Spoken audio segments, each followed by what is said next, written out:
how it's being recorded. Here. All right, do what I need to do. So if you want to build filters for your company, right? You pop up here to DST, and Sergeant Lewis, you would talk yourself through the class just like this. You're in the screen. You can hit pause as you need to and do the talking, but you go in this general area here. Just going to kind of go in this white area.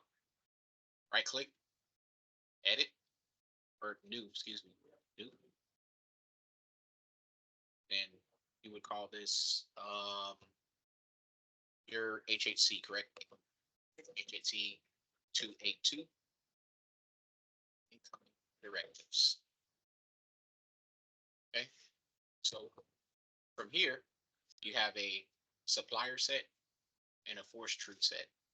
All right, the supplier set is you. You're the supplier, which is the losing organization. All right. The easiest way to do that is select a forced truth. All right. Then you go over here and click the three dots. I think they're called ellipses. Then from here, you find your particular unit. In your case, just control 0, 8, Tango 0. All right, and there you are. That's selected. Then you hit X. All right, now that is the supplier. For the receiver, whatever you put is going to limit it to that. So what you would do is you would leave this blank. You would leave this blank as well. Right. Then going up to the PSD type, you would uncheck all. Right. The only thing you're looking for is that transfer. Turn it. Okay. Just click outside. PSD status, open.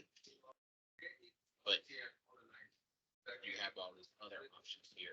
Close means that it's been completed. I've transaction matched in the DST, meaning that I've matched it with two document numbers from the losing and the gaining. Rejected means that I've deleted it, or I've had somebody else delete the PSD. Expired means that it's literally a year old. All right. Now, infeasible. This one's different. Okay. It's not quite expired. It's not rejected. It's not closed. But when a transfer becomes infeasible, what happens is it is no longer, from a system's perspective, there's no way you can execute it because you now have a property imbalance. So if you have a directive to transfer 5 items, right?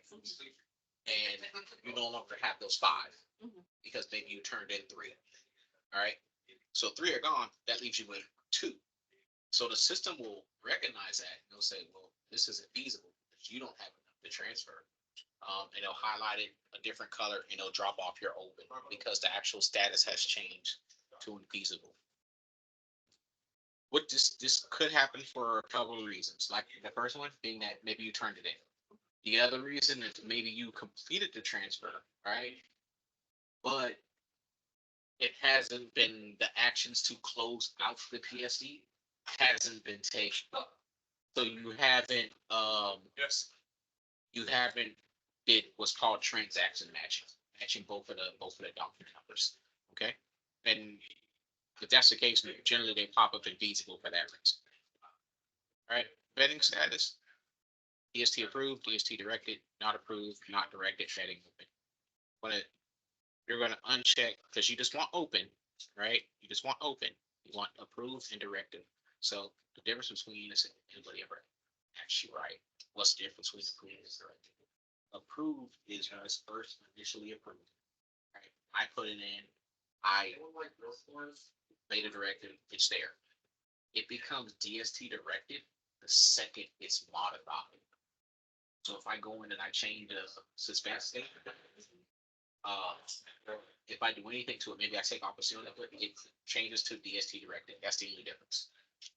Like a little gotcha question. All right, these you can leave all these the same. It's okay. And then that's it. And then here, you would hit save. And you go here. There's, you have 0. You got none. Good work. Then that's it. That is how you would do your filters. And if you need to edit it, because I made a mistake, right? I put supplier forestry. So that means I'm supplying. So this should be outgoing. Oh, you have to do one per outgoing income. And save. So now you know how to do your filters for DST. Okay. And then if you're done, you don't need it anymore.